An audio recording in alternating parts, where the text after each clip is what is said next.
Hola, os traigo aquí una parte no presencial que he incluido dentro de la segunda sesión, pero en realidad estará entre la segunda y la tercera sesión. Aprovecho para deciros que en la tercera sesión la haré yo en vez de Maite Fons y Maite hará las últimas. Vamos a empezar el tema de diseño de un proyecto y lo que quiero, por lo que esta parte es semipresencial, es porque os voy a explicar básicamente un punto especial, que son los 5 puntos clave para el diseño de un proyecto y las cuestiones previas que hay que plantearse antes de hacer un proyecto, y os pediré que hagáis un trabajo de manera personal, de manera individual en casa, que será la base de un trabajo en grupo que haremos en clase el próximo día, en la próxima sesión. Lo primero es plantearnos esas cuestiones previas antes de iniciar el diseño de un proyecto. Esas cuestiones previas son del tipo de si vamos a hacer ese mismo proyecto, si el proyecto va a ser el mismo proyecto para todos los grupos o si vamos a hacer un proyecto diferente para cada grupo. Son dos maneras de trabajar, las dos son perfectamente válidas. En el caso de aprendizaje orientado a proyectos, no es crítico que todos los grupos hagan el mismo proyecto, o sea, es difícil que los grupos se copien los unos a los otros el proyecto, sobre todo si el proyecto tiene un grado de estructuración bajo. Si el proyecto es muy estructurado, pues es más fácil que copien partes, pero si el proyecto tiene un grado de estructuración muy bajo, el alumno tiene que justificar por qué va hacia un sitio, por qué va hacia el otro, y entonces es difícil ver dos proyectos iguales, aunque tú plantees el mismo proyecto de partida.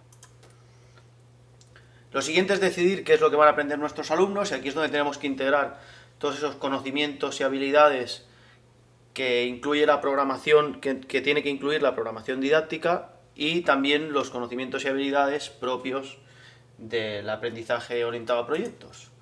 El siguiente punto es ver qué es lo que nos van a entregar, no solo pensar en la entrega final de un documento del proyecto o de una presentación final, sino de entregas parciales que nos permitan ir viendo cómo evoluciona ese proyecto e ir dando un feedback al grupo de alumnos para que sepan si van en una buena dirección o si tienen que modificar algún punto. La siguiente cosa a considerar es qué relevancia tiene ese proyecto. Y la relevancia aquí, a mí me gusta distinguir dos tipos de relevancia. La relevancia real, que tú digas, bueno, es que este proyecto es muy útil, porque es una cosa que vais a encontrar mucho en la empresa, sobre todo en el caso de ciclos formativos. Es algo que se hace mucho en la empresa, que es muy importante que aprendáis a hacer. Y otro tipo de relevancia es una relevancia educativa, no tanto algo que esté ligado a la vida real, sino que es un proyecto que, bueno, que aunque sea algo que jamás vais a hacer, o porque igual ya no se hace y lo hace un programa todo, ¿vale? Pero es algo que os va a permitir adquirir gran cantidad de conocimientos que os servirán luego en un futuro. La penúltima cosa que hay que decidir es cuál es el grado de estructuración que le vamos a dar a nuestro proyecto, si va a tener un grado de estructuración alto o si va a tener un grado de estructuración bajo. Eso dependerá en parte de las horas que vayan a dedicar al proyecto. Cuanto más horas, más bajo puede ser el grado de estructuración y más de esa estructuración podemos dejar a los alumnos. Cuanto más... Y también dependerá, perdón, del nivel educativo. Cuanto más alto sea el nivel educativo, cuanto más experiencia tenga el alumno trabajando con proyectos, más bajo puede ser el grado de estructuración, porque va a ser capaz de tomar sus propias decisiones y de llevar el proyecto a buen puerto. Hay que tener en cuenta también la carga de trabajo horaria que va a tener el proyecto. En la carga de trabajo es bueno diferenciar cuál es la carga de horas que va a necesitar para el proyecto en total de horas. O sea, si el grupo es de 3, considerando las 3 personas cuántas horas se van a tener que dedicar al proyecto, y después tendremos que ver de esas horas, dividiéndolo entre 3, sabremos cuántas dedica cada alumno, y tendremos que ver también cuántas horas de clase se van a destinar, ¿vale? Es importante que una hora de clase, si el grupo es de 3 personas, en el cómputo global de horas hay que contarla como 3 horas. O sea, si tenemos a 10 personas en una reunión durante una hora, estamos invirtiendo 10 horas.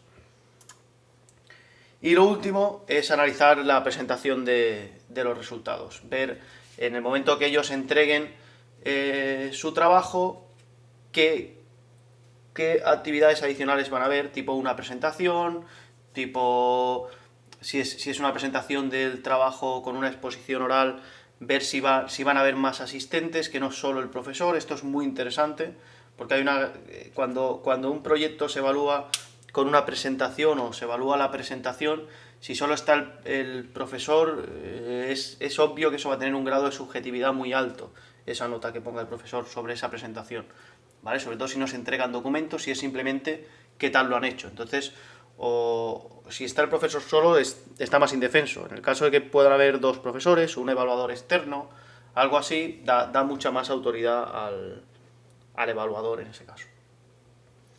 Dicho esto, después de plantear estas cuestiones previas, podemos empezar ya el diseño de nuestro proyecto.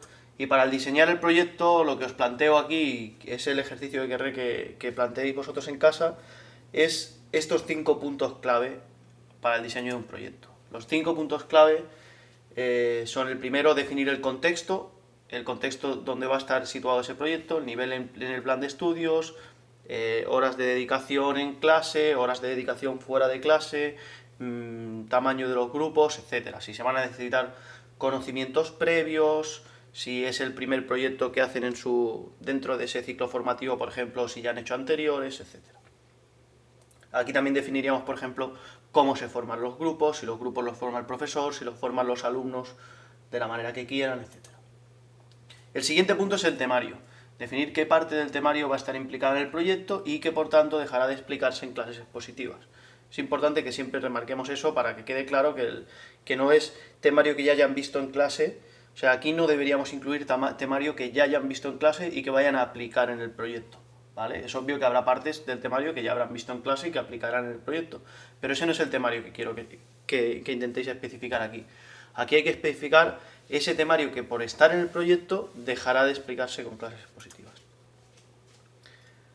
El tercer punto de estos 5 puntos clave son los objetivos del proyecto. Dentro de los objetivos deberíamos incluir, en el caso de programación SLOE, los criterios de evaluación, los criterios de evaluación deberían ser objetivos. Deberíamos definir qué es lo que aprenderá a hacer el alumno, qué es lo que sabrá hacer cuando acabe. No tanto, o sea, cuando decimos lo que aprenderá de manera teórica y también lo que aprenderá a hacer de manera mucho más práctica. Hay que incluir verbos del tipo explicar, demostrar, comparar, diseñar, ¿vale? Y evitar los verbos no operativos como conocer, comprender, etc. El cuarto punto es la definición de la pregunta motriz. Esto es algo que es muy útil y es muy interesante, pero tampoco nos tiene que obsesionar, ¿vale? La pregunta motriz es qué es lo que tienen que responder nuestros alumnos o qué es lo que tienen que resolver nuestros alumnos durante el proyecto. ¿Por qué digo que no nos tiene que obsesionar? Porque a veces tenemos un proyecto muy claro, pero es difícil encontrar una pregunta que lo resuma. Bueno, pues si no hay pregunta, no pasa nada, ¿vale?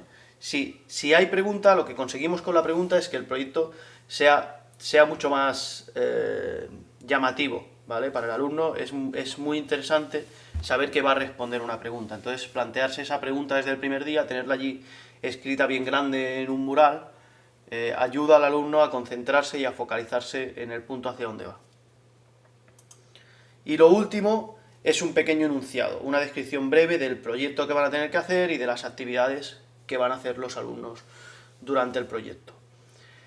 Estos son los 5 puntos clave que quiero que intentéis definir, ¿vale? Quiero que lo intentéis definir con un ejercicio individual, cada uno por su cuenta, y esos 5 puntos clave lo que nos van a permitir es, en la próxima sesión, empezar a trabajar ya con todos los pasos necesarios para diseñar un proyecto. Ya hablaremos de un sistema que funciona con 11 pasos, y lo que haremos en la próxima sesión será definir un proyecto en grupos, ¿vale? Nos pondremos en grupos y haremos un proyecto. Entonces, es muy interesante que previo a ese trabajo en grupo hayáis hecho el trabajo individual de ver estas cinco partes, cada uno pensando en su proyecto, porque luego buscaremos puntos en común, etc.